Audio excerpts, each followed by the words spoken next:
ओम शांति। 11 अक्टूबर 2024 के ईश्वरीय महावाक्य। पहले सुनते हैं मुरली के मुख्य पॉइंट्स। बाबा ने कहा, अगर सारा दिन बुद्धि में यह ज्ञान फिरता रहे तो खुशी का पारा भी चढ़ा रहे, लेकिन साथ साथ तुम्हें याद की यात्रा में भी रहना है। योग अक्षर नहीं कहो, योग अक्षर में यात्रा सिद्ध नहीं होती। तुम्हें सुख धाम और शांति धाम को भी याद करना है। अगर 84 का चक्र याद नहीं करेंगे तो चक्रवर्ती राजा कैसे बनेंगे। फिर बाबा ने कहा, वास्तव में भ्रमरी का मिसाल तुम ब्राह्मण ब्राह्मणियों के ऊपर है, क्योंकि तुम विकारी कीड़ों को आप समान ब्राह्मण बनाते हो। अभी तुमको बैगर टू प्रिंस बनना है तो मेहनत करनी चाहिए। सदैव बुद्धि में याद रहे, इस पुरानी दुनिया से हमारा लंगर उठ चुका है, अब हमें उस पार नई दुनिया में जाना है। बाप जानते हैं कुछ बच्चे ऐसे भी हैं जो बिल्कुल भी याद नहीं करते, शिव बाबा को जानते ही नहीं, मानते ही नहीं, क्योंकि माया का पूरा ग्रहण लगा हुआ है। ऐसे में समझना चाहिए राजधानी स्थापन हो रही है, उसमें सूर्यवंशी चंद्रवंशी सब चाहिए। लास्ट में बाबा ने कहा, जब तुम बच्चे देह अभिमानी बनते हो तभी बाप को भूलते हो, इसलिए अपने को आत्मा समझो और बाप के साथ साथ वर्षे को भी याद करो। जैसे बाप समझाते हैं वैसे तुम बच्चों को भी अब टेव आदत पड़ जानी चाहिए। तुम्हें बहुत निडर होकर भबके से बात करनी है। बड़े आदमी को देखकर फंक नहीं होना चाहिए। और अब सुनते हैं महावाक्यों को विस्तार से। मुरली का सार। मीठे बच्चे, बाप की याद के साथ साथ ज्ञान धन से संपन्न बनो। बुद्धि में सारा ज्ञान घूमता रहे तब अपार खुशी रहेगी। सृष्टि चक्र के ज्ञान से तुम चक्रवर्ती राजा बनेंगे। प्रश्न, किन बच्चों मनुष्यों की प्रीत बाप से नहीं हो सकती है। उत्तर, जो रौरव नरक में रहने वाले विकारों से प्रीत करते हैं, ऐसे मनुष्यों की प्रीत बाप से नहीं हो सकती। तुम बच्चों ने बाप को पहचाना है, इसलिए तुम्हारी बाप से प्रीत है। दूसरा प्रश्न, किसे सतयुग में आने का हुक्म ही नहीं है। उत्तर, बाप को भी सतयुग में आना नहीं है तो वहां काल भी आ नहीं सकता। जैसे रावण को सतयुग में आने का हुक्म नहीं, ऐसे बाबा कहते, बच्चे मुझे भी सतयुग में आने का हुक्म नहीं। बाबा तो तुम्हें सुख धाम के लायक बनाकर घर चले जाते हैं, उन्हें भी लिमिट मिली हुई है। ओम शांति। रूहानी बाप बैठ रूहानी बच्चों को समझाते हैं। रूहानी बच्चे याद की यात्रा में बैठे हुए हो। अंदर में यह ज्ञान है ना कि हम आत्माएं याद की यात्रा पर हैं। यात्रा अक्षर तो जरूर दिल में आना चाहिए। जैसे वह यात्रा करते हैं हरिद्वार अमरनाथ जाने की, यात्रा पूरी की फिर लौट आते हैं। यहाँ फिर तुम बच्चों की बुद्धि में है कि हम जाते हैं शांति धाम। बाप ने आकर हाथ पकड़ा है, हाथ पकड़कर पार ले जाना होता है ना। कहते भी हैं हाथ पकड़ लो, क्योंकि विषय सागर में पड़े हैं। अब तुम शिव बाबा को याद करो और घर को याद करो। अंदर में यह आना चाहिए कि हम जा रहे हैं। इसमें मुख से कुछ भी बोलना नहीं है। अंदर में सिर्फ याद रहे, बाबा आया हुआ है लेने लिए। याद की यात्रा पर जरूर रहना है। इस याद की यात्रा से ही तुम्हारे पाप कटने हैं, तब ही फिर उस मंजिल पर पहुंचेंगे। कितना क्लियर बाप समझाते हैं। जैसे छोटे बच्चों को पढ़ाया जाता है ना, सदैव बुद्धि में हो कि हम बाबा को याद करते जा रहे हैं। बाबा का काम ही है पावन बनाकर पावन दुनिया में ले जाना। बच्चों को ले जाते हैं, आत्मा को ही यात्रा करनी है। हम आत्माओं को बाप को याद कर घर जाना है। घर पहुँचेंगे फिर बाप का काम पूरा हुआ। बाप आते ही हैं पतित से पावन बनाकर घर ले जाने। पढ़ाई तो यहाँ ही पढ़ते हैं, भले घूमो फिरो, कोई भी काम काज करो, बुद्धि में यह याद रहे। योग अक्षर में यात्रा सिद्ध नहीं होती है, योग सन्यासियों का है। वह तो सब है मनुष्यों की मत। आधा कल्प तुम मनुष्य मत पर चले हो, आधा कल्प दैवी मत पर चले थे। अभी तुमको मिलती है ईश्वरीय मत। योग अक्षर नहीं कहो, याद की यात्रा कहो। आत्मा को यह यात्रा करनी है। वह होती है जिस्मानी यात्रा, शरीर के साथ जाते हैं। इसमें तो शरीर का काम ही नहीं। आत्मा जानती है हम आत्माओं का वह स्वीट घर है। बाप हमको शिक्षा दे रहे हैं जिससे हम पावन बनेंगे। याद करते करते तमो प्रधान से सतो प्रधान बनना है, यह है यात्रा। हम बाप की याद में बैठते हैं क्योंकि बाबा के पास ही घर जाना है। बाप आते ही हैं पावन बनाने, सो तो पावन दुनिया में जाना ही है। बाप पावन बनाते हैं, फिर नंबरवार पुरुषार्थ अनुसार तुम पावन दुनिया में जाएंगे। यह ज्ञान बुद्धि में रहना चाहिए। हम याद की यात्रा पर हैं, हमको इस मृत्यु लोक में लौट कर नहीं आना है। बाबा का काम है हमको घर तक पहुंचाना। बाबा रास्ता बता देते हैं। अभी तुम तो मृत्यु लोक में हो, फिर अमर लोक नई दुनिया में होंगे। बाप लायक बनाकर ही छोड़ते हैं, सुखधाम में बाप नहीं ले जाएंगे। इनकी लिमिट हो जाती है घर तक पहुंचाना। यह सारा ज्ञान बुद्धि में रहना चाहिए। सिर्फ बाप को याद नहीं करना चाहिए, साथ में ज्ञान भी चाहिए। ज्ञान से तुम धन कमाते हो ना। इस सृष्टि चक्र की नॉलेज से तुम चक्रवर्ती राजा बनते हो। बुद्धि में यह ज्ञान है, इसमें चक्र लगाया है। फिर हम घर जाएंगे, फिर नए सिर चक्र शुरू होगा। यह सारा ज्ञान बुद्धि में रहे, तब खुशी का पारा चढ़े। बाप को भी याद करना है, शांति धाम सुख धाम को भी याद करना है। 84 का चक्र अगर याद नहीं करेंगे तो चक्रवर्ती राजा कैसे बनेंगे। सिर्फ एक को याद करना तो सन्यासियों का काम है, क्योंकि वह इनको जानते नहीं हैं, ब्रह्म को ही याद करते हैं। बाप तो अच्छी रीति बच्चों को समझाते हैं, याद करते करते ही तुम्हारे पाप कट जाने हैं। पहले तो घर जाना है। यह है रूहानी यात्रा। गायन भी है, चारों तरफ लगाए फेरे, फिर भी हरदम दूर रहे, अर्थात बाप से दूर रहे। जिस बाप से बेहद का वर्षा मिलना है, उनको तो जानते ही नहीं। कितने चक्र लगाए हैं, हर वर्ष भी कई यात्रा करते हैं।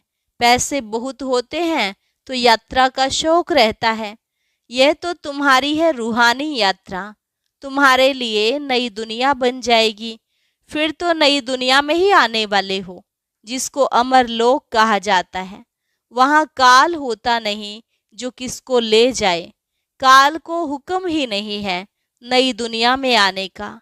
रावण की तो यह पुरानी दुनिया है ना, तुम बुलाते भी यहाँ हो।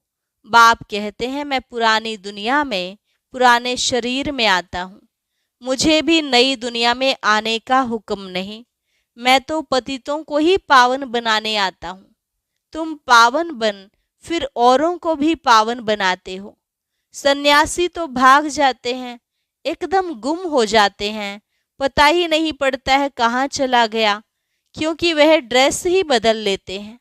जैसे एक्टर्स रूप बदलते हैं, कभी मेल से फीमेल बन जाते हैं, कभी फीमेल से मेल बन जाते हैं। यह भी रूप बदलते हैं। सतयुग में थोड़े ही ऐसी बातें होंगी। बाप कहते हैं हम आते हैं नई दुनिया बनाने। आधा कल्प तुम बच्चे राज्य करते हो, फिर ड्रामा प्लान अनुसार द्वापर शुरू होता है। देवताएं वाम मार्ग में चले जाते हैं। उन्हों के बहुत गंदे चित्र भी जगन्नाथपुरी में हैं। जगन्नाथ का मंदिर है। यूं तो उनकी राजधानी थी, जो खुद विश्व के मालिक थे, वे फिर मंदिर में जाकर बंद हुए उनको काला दिखाते हैं। इस जगतनाथ के मंदिर पर तुम बहुत समझा सकते हो और कोई इनका अर्थ समझा नहीं सकते।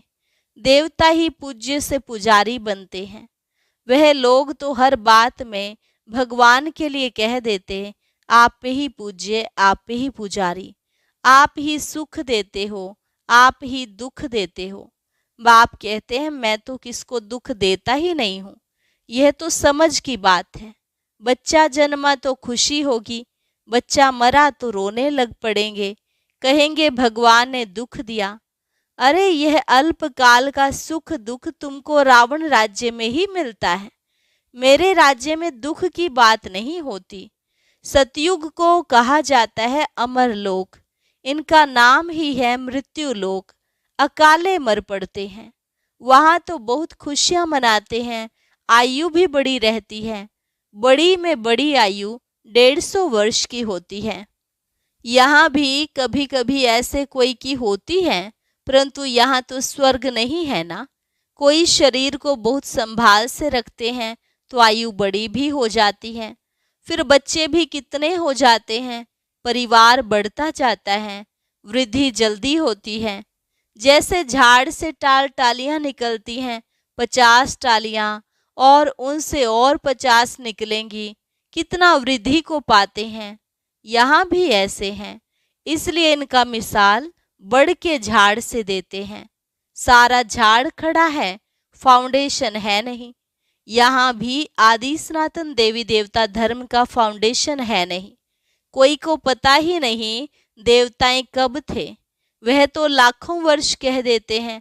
आगे तुम कभी ख्याल भी नहीं करते थे। बाप ही आकर ये सब बातें समझाते हैं।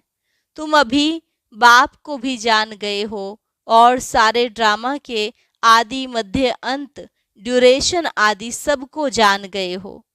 नई दुनिया से पुरानी, पुरानी से नई कैसे बनती है यह कोई नहीं जानते। अभी तुम बच्चे याद की यात्रा में बैठते हो।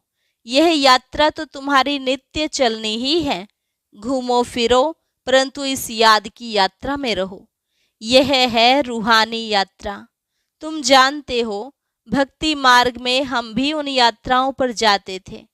बहुत बार यात्रा की होगी। जो पक्के भक्त होंगे, बाबा ने समझाया है, एक शिव की भक्ति करना वो है अव्यभिचारी भक्ति। फिर देवताओं की होती है, फिर 5 तत्वों की भक्ति करते हैं। देवताओं की भक्ति फिर भी अच्छी है, क्योंकि उन्हों का शरीर फिर भी सतो प्रधान है। मनुष्यों का शरीर तो पतित है ना, वह तो पावन है। फिर द्वापर से लेकर सब पतित बन पड़े हैं, नीचे गिरते आते हैं। सीढ़ी का चित्र तुम्हारे लिए बहुत अच्छा है समझाने का।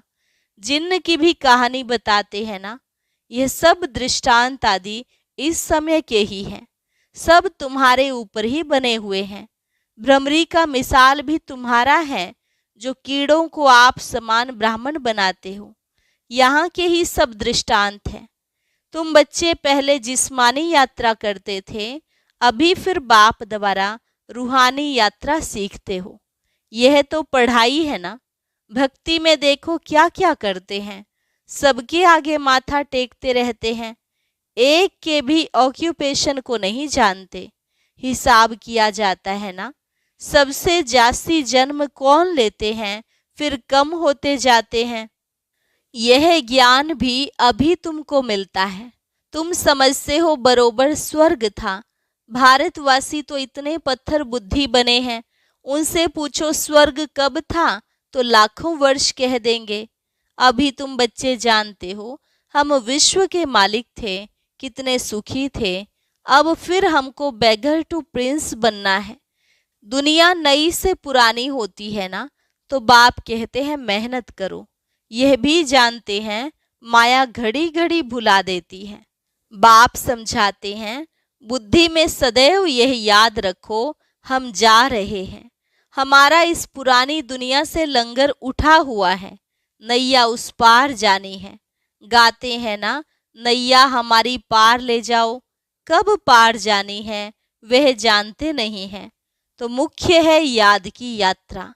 बाप के साथ वर्षा भी याद आना चाहिए। बच्चे बालिग होते हैं तो बाप का वर्षा ही बुद्धि में रहता है। तुम तो बड़े हो ही, आत्मा झट जान लेती है। यह बात तो बरोबर है। बेहद के बाप का वर्षा है ही स्वर्ग। बाबा स्वर्ग की स्थापना करते हैं तो बाप की श्रीमत पर चलना पड़े। बाप कहते हैं पवित्र जरूर बनना है। पवित्रता के कारण ही झगड़े होते हैं। वह तो बिल्कुल ही जैसे रौरव नरक में पड़े हैं और ही जास्ती विकारों में गिरने लग पड़ते हैं। इसलिए बाप से प्रीत रख नहीं सकते हैं। विनाश काले विपरीत बुद्धि है ना। बाप आते ही हैं प्रीत बुद्धि बनाने। बहुत हैं जिनकी रिंचक भी प्रीत बुद्धि नहीं है, कभी बाप को याद भी नहीं करते हैं, शिव बाबा को जानते ही नहीं हैं, मानते ही नहीं हैं। माया का पूरा ग्रहण लगा हुआ है, याद की यात्रा बिल्कुल ही नहीं। बाप मेहनत तो कराते हैं, यह भी जानते हो सूर्यवंशी चंद्रवंशी राजधानी यहाँ स्थापन हो रही है। सतयुग त्रेता में कोई भी धर्म स्थापन होते नहीं। राम कोई धर्म स्थापन नहीं करते, यह तो स्थापना करने वाले बाप द्वारा यह बनते हैं। और धर्म स्थापक और बाप के धर्म स्थापना में रात दिन का फर्क है। बाप आते ही हैं संगम पर, जबकि दुनिया को बदलना है।